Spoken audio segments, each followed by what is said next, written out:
Poligraf, alat detektor kebohongan atau lie detector. Dilansir editor Encyclopedia Britannica. Salah satu tayangan utama acara televisi kriminal adalah ketika seseorang tersangka yang berkeringat gugup di ruang interogasi saat para detektif menggunakan tes poligraf untuk memutuskan apakah tersangka bersalah atau tidak. Poligraf yang sering ditampilkan di program televisi itu sebagai cara jitu untuk menentukan kesalahan seseorang. Lebih dikenal sebagai detektor kebohongan.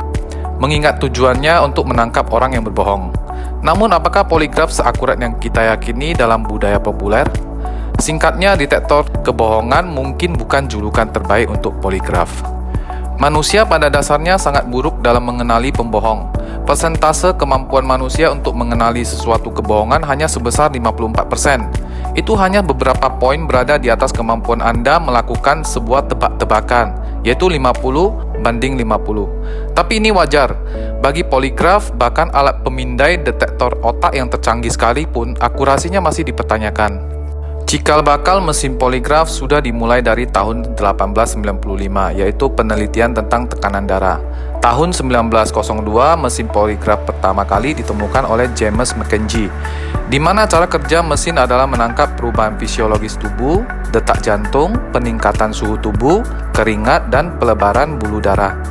Pengembangan berlanjut di tahun 1914, penelitian tentang pernapasan, 1917, penelitian tentang tekanan darah yang terputus-putus. Mesin poligraf modern pertama dikembangkan tahun 1921 oleh seorang petugas kepolisian di Berkeley, California, yaitu John Larson. Cara kerjanya merekam tekanan darah, denyut nadi, dan respirasi atau pernafasan. Poligraf modern umumnya terdiri dari 3 bagian. 1. Pengukur tekanan darah, posisi di pergelangan tangan atas. 2. Pendeteksi detak jantung, posisi di dada dan perut. Ketiga, pengukur keringat atau kegugupan, yaitu posisi di kedua ujung jari. Aturan peradilan pertama tentang poligraf dimulai tahun 1923 oleh Pengadilan Tinggi Columbia, di mana memutuskan bahwa bukti poligraf tidak dapat diterima di pengadilan, sebuah berita baik bagi kriminal pembohong. Ketika seseorang menjalani tes poligraf, penyelenggara tes akan memulai dengan mengajukan 2 jenis pertanyaan kontrol. Pertanyaan yang diharapkan dijawab dengan jujur oleh orang tersebut dan pertanyaan yang diharapkan dijawab dengan kebohongan. Seringkali penyelenggara akan meminta subjek untuk menuliskan sebuah angka yang kemudian bertanya apakah Anda menulis 1, apakah Anda menulis 2, dan seterusnya untuk mendapatkan respon yang diinginkan. Dengan cara ini, ketika penyelenggara tes mengajukan pertanyaan yang lebih relevan dengan case subjek di kemudian hari, reaksi fisiologis subjek dapat dibandingkan dengan reaksi terhadap pertanyaan kontrol untuk menentukan apakah subjek mengatakan yang sebenarnya atau tidak. Namun, subjek mungkin saja bereaksi dengan cara yang lebih bersemangat ketika menjawab suatu pertanyaan dengan jujur. Jika pertanyaan kontrol tidak secara akurat menunjukkan bagaimana orang tersebut bereaksi ketika berbohong, maka akan lebih sulit untuk menentukan secara pasti apakah orang tersebut berbohong atau tidak. Jadi, meskipun poligraf mungkin efektif dalam mengukur faktor fisiologis yang terkait dengan rasa gugup, itu tidak berarti poligraf selalu dapat membedakan antara orang yang berbohong dengan orang yang mengatakan kebenaran. Ditambah aspek-aspek yang mempengaruhi hasil tes yang bersifat kultural, misalnya bagaimana jika subjek yang mungkin berbohong tersebut berbicara dengan bahasa kedua? Bagaimana jika subjek tumbuh besar di tempat yang berbeda dengan penyelenggara tes, dengan norma sosial yang berbeda? Apakah ada cara pendekatan ilmiah lainnya? Bahkan di beberapa negara, misalnya Turki, tim peneliti menciptakan poligraf yang disesuaikan dengan budaya Turki. Apa yang dianggap kebohongan pada poligraf biasa yang digunakan di Barat, mungkin tidak demikian diartikan di Turki, kata Profesor Nevzat Tarhan, Harriet Daily News. Sebuah percobaan untuk mendeteksi kebohongan lintas budaya tahun 1990 yang melibatkan anak-anak dari 2 negara yaitu Amerika dan Yordania. Ditemukan bahwa anak Amerika lebih mudah mengetahui dengan akurat apakah sesama anak Amerika itu sedang berbohong. Sebaliknya, mereka menemukan banyak kesulitan saat menilai kejujuran anak Yordania. Di sini terlihat beda kultur juga berpengaruh sangat besar untuk penerapan poligraf yang universal. Dikutip dari sebuah laman slate.com, teknik atau teknologi poligraf modern adalah sebuah alat yang problematik dan justru menimbulkan banyak masalah ketidakakuratan. Secara keseluruhan penting untuk mempertimbangkan kemungkinan kesalahan saat memeriksa hasil tes poligraf, tapi juga ada kemungkinan berhasil untuk menangkap seorang yang berbohong. Sebuah studi mengatakan bahwa sejak usia 4 tahun, 90% anak-anak sudah memahami konsep berbohong.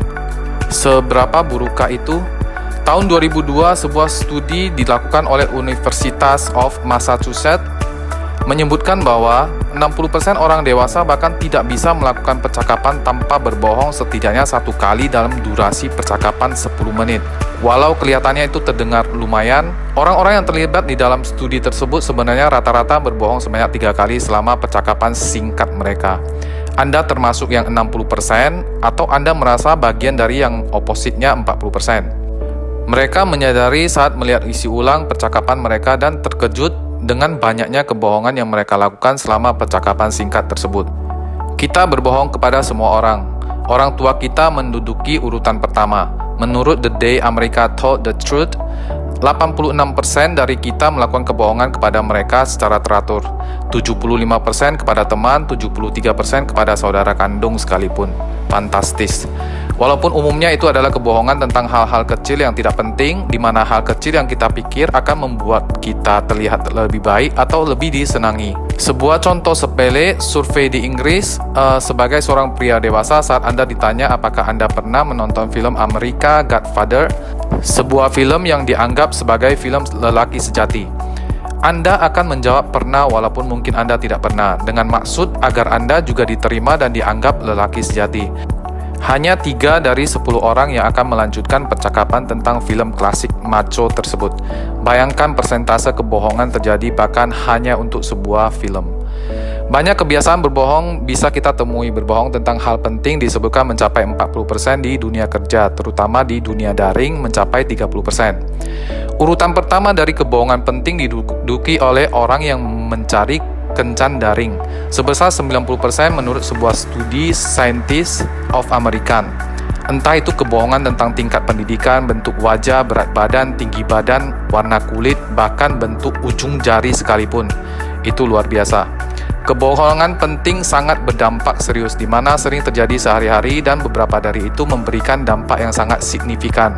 Misalnya kebohongan yang dilakukan oleh para kaum intelektual, pejabat, pemangku kekuasaan, bahkan kebohongan aparat hukum.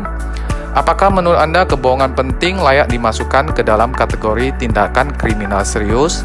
Akhir cerita, sebelum kita bersumpah untuk tidak mempercayai siapapun lagi, ada sebuah penelitian di Universitas Toronto menyebutkan bahwa orang-orang yang mudah percaya justru adalah orang-orang yang paling mampu menyadari jika mereka sedang dibohongi.